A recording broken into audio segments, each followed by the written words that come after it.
So we saw that genetic or sex-linked diseases are color blindness, leukemia or blood cancer, hemophilia, hormonal disorders, or thyroid, diabetes, etc. Then there are some lifestyle-linked disorders. Lifestyle-linked, for example, hypertension, for example, cardiovascular diseases, for example, Alzheimer's, Parkinson's. Then there are contamination also due to consumption of contaminated food or water, or grain. For example, typhoid due to contaminated food and water.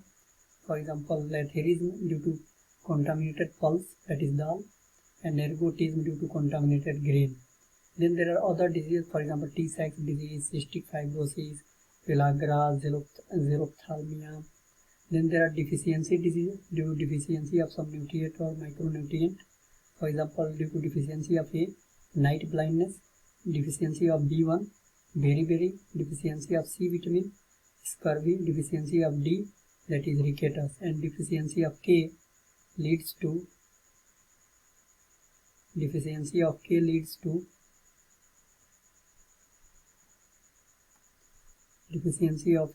non-clotting of blood.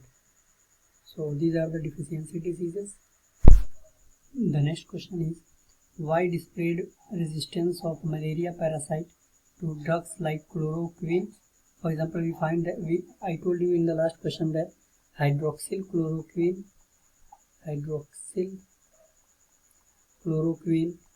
was considered a potential drug against malaria. So it was an anti-malarial drug. Now it is not so effective. So the question is related to that resistance of malarial parasite to drugs like chloroquine has prompted to develop a malarial vaccine to combat malaria. Why it is difficult to develop an effective malarial vaccine? Options are: malaria is caused by several species of Plasmodium. Man does not develop immunity to malaria during natural infection. Option C is vaccine can be developed only against bacteria. And option D is man is only an intermediate host and not a definitive host. The correct answer to this question will be that man does not develop immunity to malaria during natural infection, and this is the major cause of concern against the vaccine to combat malaria, that it will not be effective because man does not develop immunity to malaria during the natural infection. So this is the thing, that this is the major cause of concern in the way of developing malarial vaccine. So the answer to this question is option B. Next question. With reference to the treatment of cancerous tumors, a tool called CyberKnife tool to treat a tool called CyberKnife has been making news in the context of which one of the following statement is not correct. So it is asking not correct again. It is a robotic image guided system. It delivers extremely precise dose of radiation. It has capability to achieve sub-millimeter capability, and it can map the spread of tumor in the body. So first is also correct, second is also correct, third is also correct, fourth is not correct. So this will be the answer, that it cannot map the tumor in the body. It can only it is a robotic image guided system. It can deliver extremely precise dose of radiation, and it has capability to achieve sub-millimeter capacity.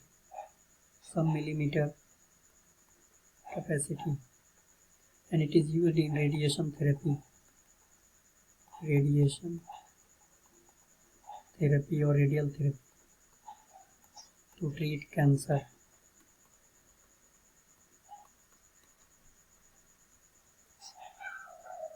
Next question is, consider the following statement. First, every individual population is equally susceptible host for swine flu. Second option is, antibiotics have no role in primary treatment of swine flu. Third is, to prevent the future spread of swine flu in the epidemic area, the swines, that is pigs, must be killed. So first is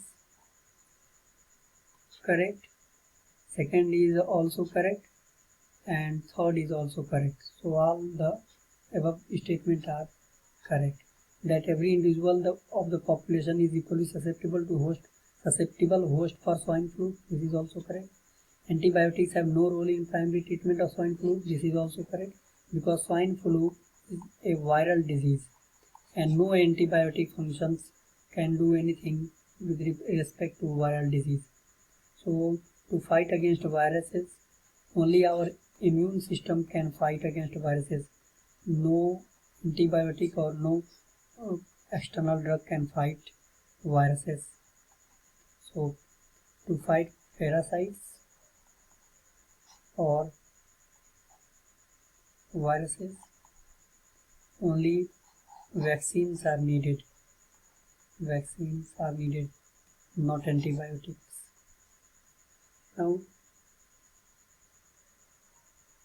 the next question is, consider the following diseases. First, diphtheria, second, chickenpox, third, smallpox.